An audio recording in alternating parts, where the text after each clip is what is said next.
చూడండి మీ అభిమాన సీరియల్స్ పూర్తి ఎపిసోడ్లు ఉచితంగా సన్ నెక్స్ట్ యాప్ లో టీవీలో ప్రసారమైన వెంటనే ఇప్పుడే యాప్ ని డౌన్లోడ్ చేసుకోండి. ఈరోజు తనకి స్వీట్ తినిపించి నీ గుండెల్లోని బరువుని దింపేసుకో. అతని గురించిన ఆలోచనల్ని పక్కన పెట్టి ఈ అమ్మ గురించి నీ ఆరోగ్యం గురించి పట్టించుకో. సరే అమ్మా, నువ్వు చెప్పినట్టే చేస్తాను.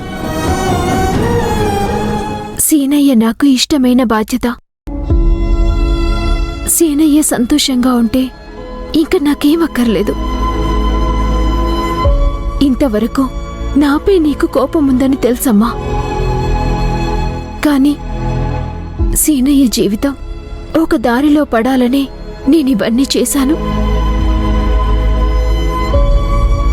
అంతేకాని నిన్ను బాధ పెట్టాలని కాదమ్మా. నేనేం బాధపడలేదు పద్మావతి. రెస్ట్ తీసుకోవాల్సిన సమయంలో బాధ్యతలు నెత్తిమీద వేసుకున్నావని ఫీల్ అయ్యానంతే. నా కూతురు ఇంత పెద్ద మనసుతో ఆలోచించినందుకు గర్వపడ్డాను కూడా.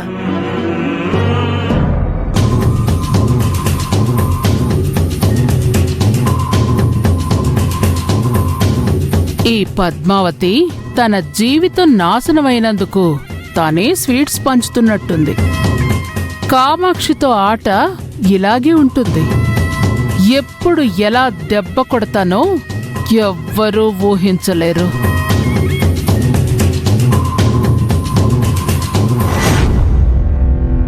పద్మావతి, నా కొడుకుని పెళ్లి చేసుకోవడమే నువ్వు చేసిన అతిపెద్ద పాపం.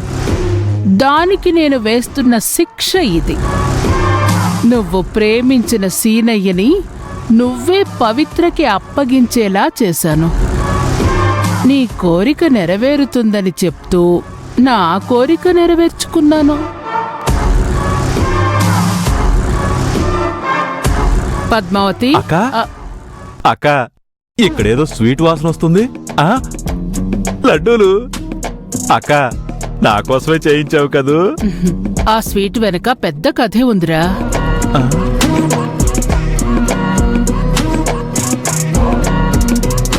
రాత్రి విష్ణు పవిత్రలు జీవితాన్ని పంచుకునుంటారు కదా.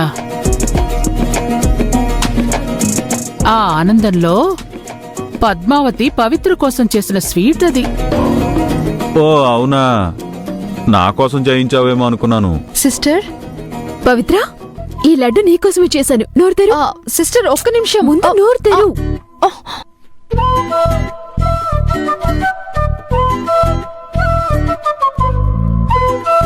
నువ్వేం చెప్పక్కర్లేదు. లోపలేం జరిగిందో నీ మొహంలో సంతోషం చూస్తేనే తెలిసిపోతుంది. అందుకే నీ నోరు తీపి చేశాను. సిస్టర్, నిన్న రాత్రి నువ్వు అనుకున్నది ఏది జరగలేదు.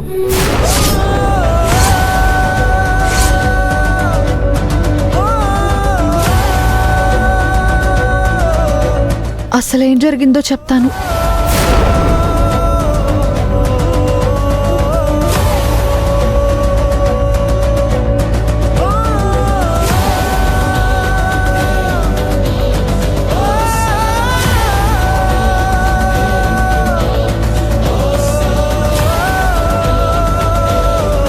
సిస్టర్, నీకు బాధగా ఉంటుందని తెలుసు, కానీ మా మధ్యన ఎంతో విలువైన ప్రేమ మొదటిసారి చిగురించింది.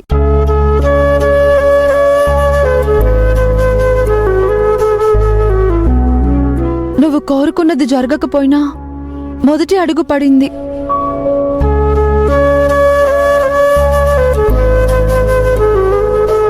పద్మావతి, స్వీట్ వేస్ట్ అయిపోతుందని నువ్వు బాధపడకు. నేను మొత్తం తిని పెడతాగా. వీణ్ణి నేను మేనేజ్ చేస్తాను పద్మావతి, మీరు మాట్లాడుకోండి. పదరా.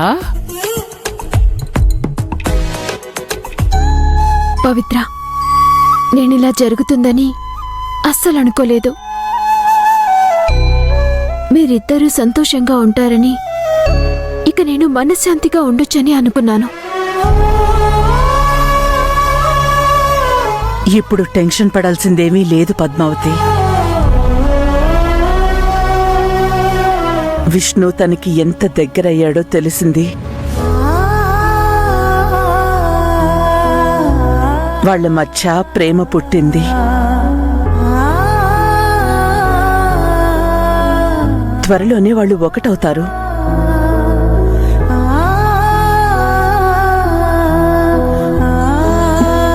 నువ్వసలే ఒట్టి మనిషివి కూడా కాదు. అమ్మా, ఇప్పుడు అవన్నీ ఎందుకు?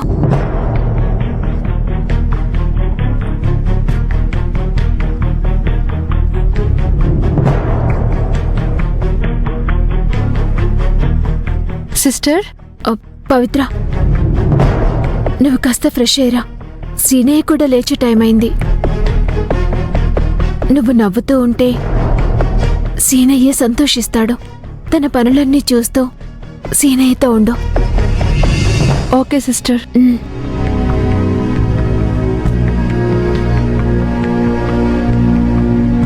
అమ్మా, పవిత్ర ముందు నేను ఒట్టి మనిషిని కాదని ఎందుకన్నావు?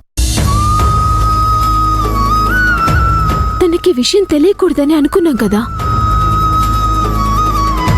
తనకి విషయం తెలిస్తే సీనయ్యతో ఇంకా చనువుగా ఉండలేదు. సీనయ్య బదులు నా గురించి ఆలోచిస్తుంది. ప్లీజ్ అమ్మా, ఇంకెప్పుడు ఇలాంటి విషయాలు తన ముందు మాట్లాడొద్దమ్మా. నువ్విలా బాధపడితే ఆ ప్రభావం పుట్టబోయే బిడ్డ మీద పడుతుందనే అలా మాట్లాడానమ్మా. అమ్మా, నేనింకా వెళ్ళిపోయే పరిస్థితిలో ఉన్నాను. నాకు రోజులు దగ్గర పడ్డాయి.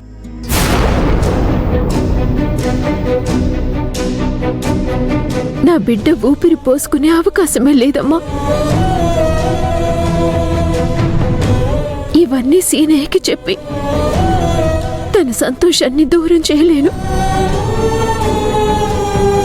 నువ్వు కూడా అలా చేయకు. పద్మావతి, అలా మాట్లాడకమ్మా. నేను విని తట్టుకోలేను. ఇంకెలా మాట్లాడాలమ్మా? నువ్వు నమ్మిన దేవుడే నా తలరాతని ఎలా రాశాడు. మనం చేయగలిగేది ఏమీ లేదమ్మా. నాకిప్పుడు నాకన్నా, నా కడుపులో ఉన్న బిడ్డ కన్నా సీనయ్య సంతోషమే ముఖ్యం. తను సంతోషంగా ఉంటేనే నేను హాయిగా ఉంటాను. నేను నాకున్న కొద్ది రోజుల్లో వాళ్ళని కలపడానికి ఏది అవసరమో అదే చేస్తాను. నేను కోరుకున్నది జరగలేదు, కానీ ఇంతటితో ఆగను. ఏదైనా చేస్తాను, ఎంత దూరమైనా వెళ్తాను. వాళ్ళని ఒక్కటి చేసి తీరుతాను. పద్మావతి, నువ్వనుకున్నది ఖచ్చితంగా జరుగుతుంది. కానీ నువ్వు అనవసరంగా బాధపడి నీ ఆరోగ్యాన్ని పాడు చేసుకోకు. నీ బాధ నాకు అర్థమవుతోంది పద్మావతి. కానీ నీ బాధ్యత నీకున్న కొద్ది సమయాన్ని ఇంకా ఇంకా తగ్గించేస్తుంది. నువ్వేం చెయ్యాలనుకున్నా ప్రశాంతంగా చెయ్యమ్మా.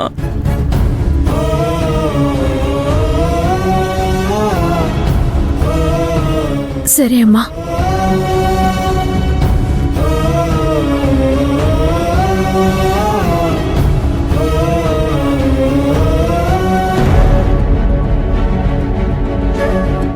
బావా, ఈ బ్యాగ్ ఏంటి? ఎక్కడికి వెళ్తున్నావు? చిటి, కాల్ వచ్చింది. నేను బిజినెస్ పని మీద ముంబై క్యాంప్కి వెళ్ళాలి.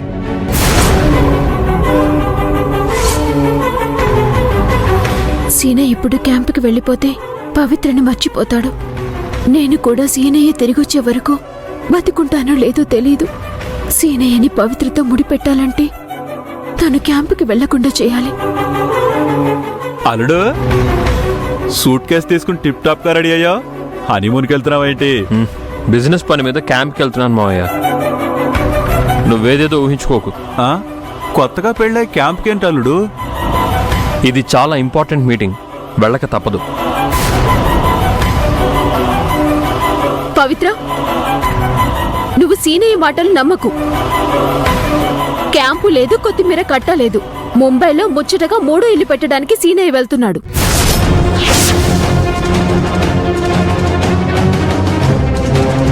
నీ ఇష్టం వచ్చినట్టు మాట్లాడకు పద్మావతి. పని మీదే వెళ్తున్నాను, పూర్తయ్యాక వస్తాను. ఈలోగా నీ అనుమానాలతో ఇంట్లో వాళ్ళందరినీ పాడు చేయకు. ఇలాగే నాకు మాయమాటలు చెప్పావు కనుక జాగ్రత్త పడమని పవిత్రకు చెప్తున్నాను. అందులో తప్పే ఉంది?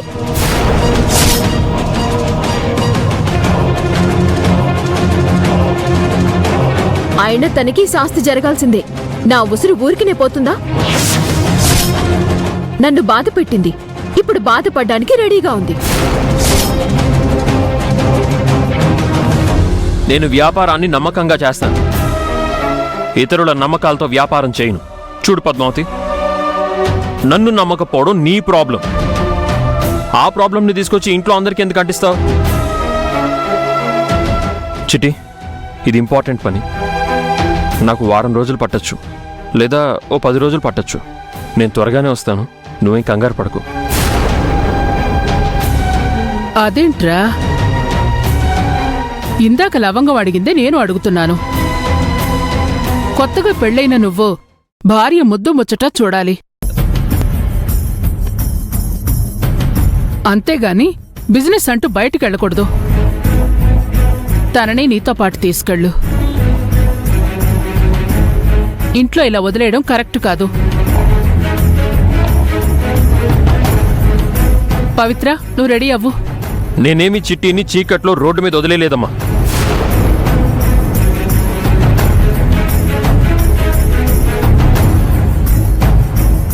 ఇంట్లో మీ అందరి మధ్య ఉంచుతున్నాను. నేను వెళ్తుంది బిజినెస్ పని మీద, జాలీ ట్రిప్ కాదు. అక్కడ వర్క్ లోడ్ ఉంటుంది. తను నాతో వస్తే ఇబ్బంది పడుతుంది. చిట్టి, నువ్వు అర్థం చేసుకో. నేను బిజినెస్ పని మీద మాత్రమే వెళ్తున్నాను. అవ్వగానే తిరిగి వస్తాను. సరే బావా. అల్లుడు, ఒకసారి అమ్మ మాట కూడా వినొచ్చు కదా. మనీ కంటే ఫ్యామిలీ ఇంపార్టెంటు. ఆ మాట నువ్వు చెప్తున్నావు మావయ్య? అంటే ఆ మాటలు నాకు సూట్ అవ్వు అనుకో, కానీ ఏదో ఫ్లోలో అలా వచ్చేసింది. చిట్టిని తీసుకెళ్లే పరిస్థితే ఉంటే నేనే తీసుకెళ్లేవాణ్ణి, మీరెవరూ చెప్పక్కర్లేదు. కానీ అది కుదిరే పని కాదు. త్వరగా తిరిగి వస్తాను. చిట్టి, నువ్వు జాగ్రత్త.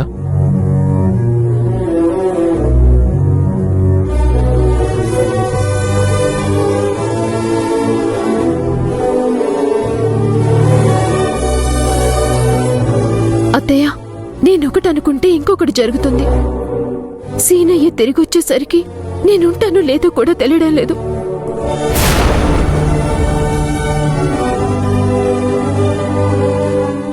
అల్లుడిని ఆపడానికి అందరం ప్రయత్నించాం.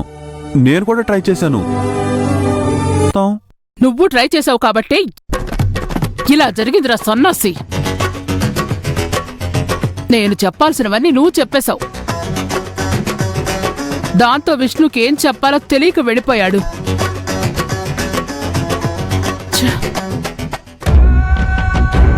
దేవుడు నాకొక్క అవకాశం ఇస్తే బావును.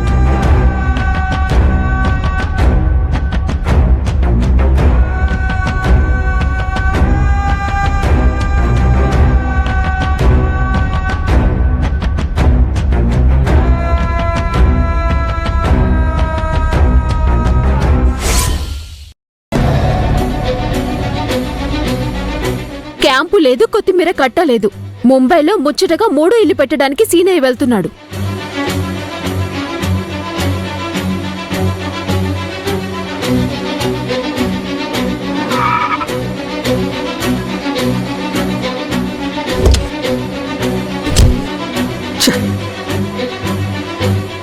పద్మావతి ఇంతకి తెగిస్తుంది అనుకోలేదు. చిట్టి కూడా నా మీద అనుమానం కలిగేలా మాట్లాడుతుంది.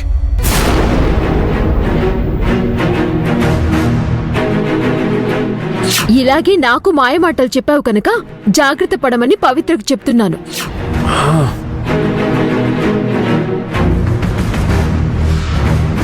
ఇప్పుడు కూడా నేను వేరెవరి కోసమో వెళ్తున్నానని చాలా వెటకారంగా మాట్లాడింది.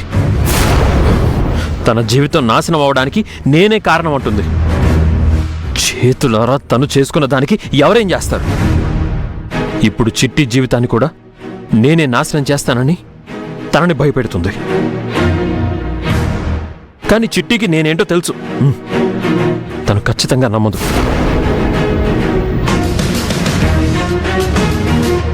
ఆ పద్మావతి మొహం చూడాలంటేనే అసహ్యంగా ఉంది. ఒకప్పుడు తన మొహం చూడకుండా ఉండలేకపోయేవాడిని. ఇప్పుడు తను చేస్తున్న పనులకి తన్ని చూడాలన్న అసహ్యంగా ఉంది. అయినా తనకి శాస్తి జరగాల్సిందే. నా ఉసురు ఊరికినే పోతుందా? నన్ను బాధ పెట్టింది, ఇప్పుడు బాధపడ్డానికి రెడీగా ఉంది. అసలు నన్నెక్కడ ప్రశాంతంగా ఉండనివ్వా? నీ జ్ఞాపకాలు కూడా నన్ను బాధ పెడుతున్నాయి. కానీ ఇప్పుడు నీకు నా గుండెల్లోనే కాదు, నాకు సంబంధించిన దేనిలోనూ స్థానం లేదు.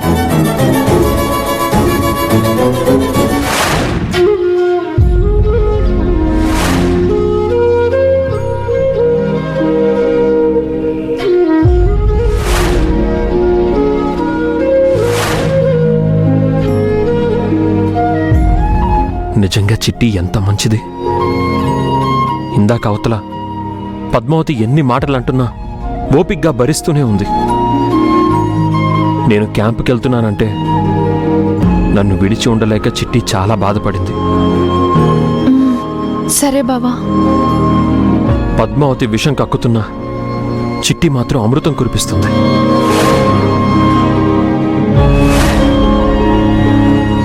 నన్ను బాధ పెట్టింది, ఇప్పుడు బాధపడ్డానికి రెడీగా ఉంది.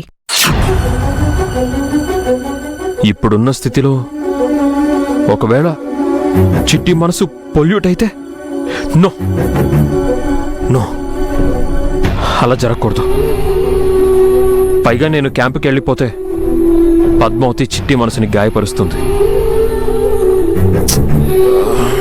కానీ ఇది చాలా ఇంపార్టెంట్ బిజినెస్ మీటింగ్. దీన్ని ఆపడం ఎలా? బిజినెస్ సంగతి తర్వాత చూసుకోవచ్చు, కానీ జీవితంలో ఎవరికైనా సరే ఇచ్చిన మాట తప్పకూడదు. చిట్టికి తన సంతోషాల్లో బాధల్లో తోడుంటానని మాటిచ్చాను. ఇప్పుడు ఆ మాట తప్పకూడదు. ఆ మాట తప్పకూడదు. ఇక నుంచి నీ లైఫ్లో ప్రతిరోజు పండగే. లైఫ్ లాంగ్ మనం కలిసే ఉందాం. నీకెప్పుడు తోడుగా ఉంటాను.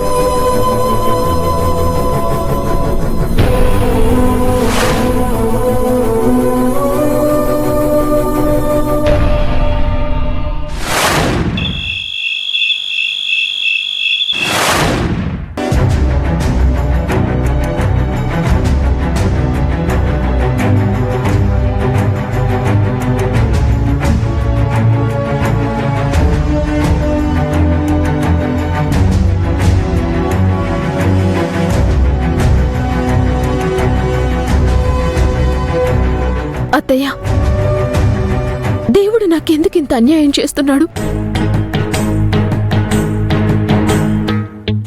నేను పోయేలోపు పవిత్ర సీనయ్యలు ఒకటి కావాలన్న నా చిన్న కోరిక కూడా తీరేటట్టు లేదు. అన్యాయం చేస్తుంది దేవుడు కాదమ్మా, నువ్వెంతగానో నమ్మిన నీ అత్తయ్య. కాని ఆ విషయం నీకు తెలీదు. తెలిసినా నేను చెప్పకూడదు. విష్ణు ఇలా చేస్తాడని నేను కూడా అనుకోలేదు పద్మావతి. ఈ బిజినెస్ ట్రిప్ గురించి ముందే తెలిస్తే ఏదో ఒక ప్లాన్ చేసి ఆపేవాళ్ళం. ఈ వారం రోజుల్లో నేనెంతకాలం బతుకుంటాను అన్న భయం నన్ను వెంటాడుతుంది అత్తయ్య. అలా మాట్లాడుకు పద్మావతి. నువ్వు ఇంకొంతకాలం మా మధ్య ఉండాలి. విష్ణు కోసమే కాదు, మా అందరి కోసం కూడా. కానీ ఇది మన ఎవరి చేతుల్లోనూ లేదు కదత్తయ్య. దేవుడు ఎప్పుడు రమ్మని పిలిస్తే అప్పుడు వెళ్ళిపోవాలి. మీ అందరితో మరి కొంతకాలం ఉండాలనుంది. సీనయ్యకి భార్యగా, మీకు మంచి కోడలిగా, ఇంట్లో అందరికీ తల్లో నాలికగా మరి కొంతకాలం ఉండాలనుంది. అక్క, పద్మావతిని నువ్వెందుకు వద్దనుకున్నావో నాకు తెలియదు గాని ఇలాంటి అమ్మాయి ఏ ఇంట్లో ఉన్నా ఆ ఇల్లు స్వర్గమే అవుతుందక్క. పద్మావతి, నువ్విప్పుడు ఇవన్నీ ఆలోచించకు. ఇప్పుడు నీకు కావాల్సింది మనశ్శాంతి. అప్పుడే నీ ఆరోగ్యం కాస్తైనా కుదుట పడుతుంది.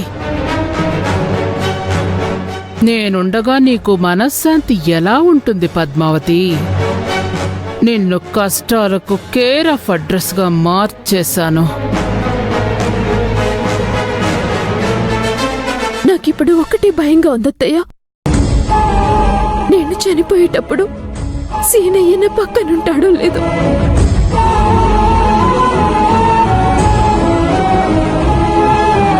నాకు సీనయ్యని చూస్తూ చనిపోవాలనుందత్తయ్య.